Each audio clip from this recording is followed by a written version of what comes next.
السلام علیکم ورحمۃ اللہ وبرکاتہ۔ میرے اس اسلامک چینل کے ناظرین آپ سب کو خوش آمدید و مرحبا کہتا ہوں۔ آج بڑی اہم حدیث پڑھوں گا، بیمار اور مسافر پر رب تعالیٰ کی عنایت۔ یہ بیمار اور مسافر پر اللہ تعالیٰ کا کتنا کرم ہوتا ہے کہ جب انسان بیمار ہوتا ہے یا پھر مسافر ہو جاتا ہے، اس صورت میں جو نیکیاں نہیں کر سکتا اس کو پھر ثواب ملتا رہتا ہے۔ یہ حدیث سماعت فرمائے۔ حضرت ابو موسیٰ عبداللہ بن قیس اشعری رضی اللہ تعالیٰ عنہ نے فرمایا، میں نے حضور نبی رحمت صلی اللہ علیہ وآلہ وسلم کو متعدد بار ارشاد فرماتے ہوئے سنا، اذا كان العبد يعمل عملا صالحا فشغله عن ذلك مرض او سفر كتب له كصالح ما كان يعمل وهو صحيح مقيم۔ یہ کتاب المستدرک علی الصحیحین کے اندر موجود ہے، کتاب الجنائز میں۔ اس کا جو نمبر ہے 1261، اور دونوں سنن ابی داؤد شریف کے اندر بھی یہ حدیث موجود ہے، وہاں اس کا نمبر ہے 3091۔ آئیے اس حدیث کا ترجمہ سماعت فرمائیں۔ بندہ مومن جب کوئی نیک عمل کرتا ہو اور بیماری یا سفر اس عمل سے رکاوٹ بن جائے تو صحت و اقامت کی حالت میں جو اچھے اعمال کرتا تھا اس کی مثل نیکیاں اس کے لیے لکھی جاتی ہیں۔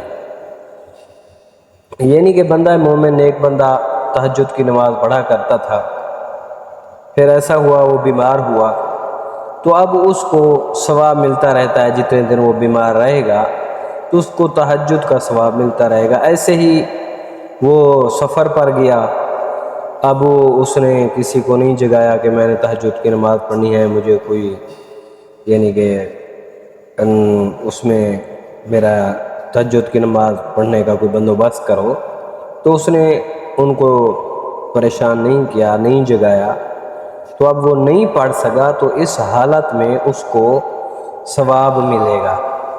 اس حدیث مبارک میں اللہ تعالیٰ کے وسیع کرم اور بے انتہا رحمت کا بیان ہے کہ بندہ مومن پابندی کے ساتھ کوئی نیک عمل کرتا ہو، پھر بیماری، معذوری، بڑھاپے یا سفر کی وجہ سے وہ عمل نہ کر سکے تو اللہ تعالیٰ کے فضل سے اس نیکی کا ثواب ملتا رہتا ہے، بشرطے کہ آزمائش پر صبر کرتے ہوئے ثواب کا طلبگار ہو اور سفر جائز مقصد کے لیے ہو۔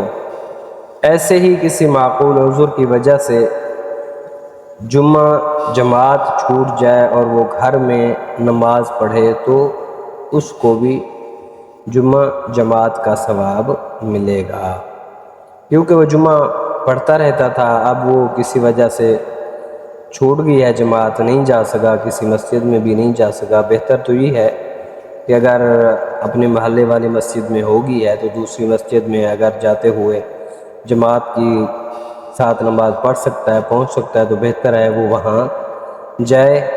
اگر اس کو پتہ ہے میں جاتے ہوئے نہیں پہنچ سکوں گا تو پھر گھر میں جب وہ ظہر کی نماز پڑھے گا تو پھر اس کو جمعے کا ثواب مل جائے گا۔